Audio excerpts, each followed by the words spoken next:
কতটা সুন্দর হয়েছে ধোকার ডালনাটা, কতটা সুন্দর হয়েছে দেখুন। বন্ধুরা সবাই কেমন আছো? সম্পা রান্না করে সবাইকে স্বাগত।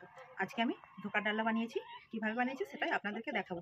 যে সকল বন্ধুরা আমার চ্যানেলে নতুন ভিডিও দেখছেন অবশ্যই সাবস্ক্রাইব করে আমার পাশে থাকবেন। পুরো ভিডিওটা দেখার জন্য অনুরোধ রইল। কড়াই দিয়ে দিচ্ছি 1 চামচ মতো সরিষার তেল, 1/2 চা চামচ গোটা জিরে, 1/2 চা চামচ কালো জিরে, 1/2 চা চামচ মৌরি, দিয়ে দিচ্ছি জল। আমি ধোকা পাউডারটা নিয়েছি, আপনারা চাইলে ছোলার ডালকে বেটেও নিয়ে নিতে পারেন। পাউডারটাকে ভালো করে মিশিয়ে নিয়েছি। এবার একটা শুকনো শুকনো আঠালো ভাব এসে গেলে নামিয়ে নেব। এই একটা থালার মধ্যে একটুখানি সরিষার তেল গুলিয়ে দিচ্ছি। একটু আঠা আঠা ভাব চলে এসেছে, এবার আমি নামিয়ে নিচ্ছি। আমি হাত দিয়ে একটু সমান করে দিচ্ছি, ছুরি দিয়ে পিস পিস করে কেটে নিচ্ছি।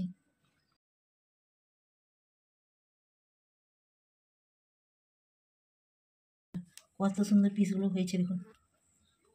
এবার আমি তেলের মধ্যে ভেজে নেব। সাদা তেলটা গরম হয়ে গেছে, ধোকাগুলো ভেজে নিচ্ছি। ধোকাগুলো আমি উল্টিয়ে নিচ্ছি।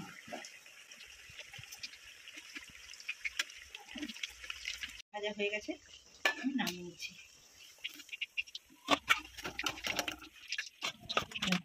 ধোকাগুলো সব ভেজে নিয়েছি।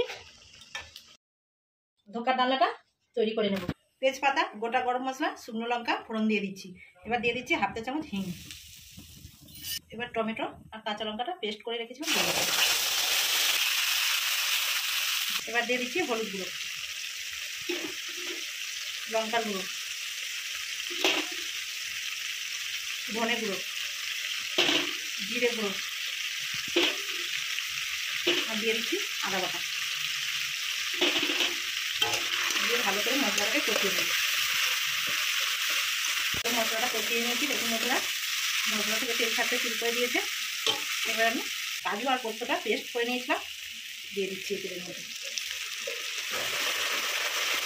ভালো করে কাজু বাদাম আর পোস্তটাকে দিয়ে আবার কষিয়ে নিয়েছি। এবার আমি মিক্সিটা পেস্ট করে নিয়েছিলাম, ধুয়ে জলটা একটা বাটির মধ্যে দিয়ে দিচ্ছি। বাটিটাকে দিয়ে দিচ্ছি।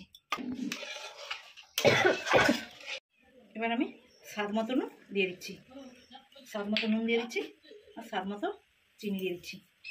ফুটে গেছে, এবার আমি ধোকাটা দিয়ে দিচ্ছি।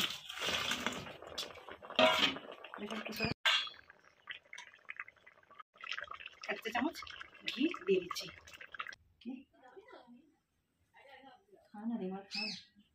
দেখুন বন্ধুরা কতটা সুন্দর হয়েছে ধোকাটা। বন্ধুরা ধোকার ডালাটা কেমন হয়েছে অবশ্যই কমেন্ট করে জানাবেন। আমার ভিডিও যদি আপনাদের ভালো লেগে থাকে বেশি বেশি করে লাইক, কমেন্ট, শেয়ার এবং সাবস্ক্রাইব করে পাশে থাকবেন।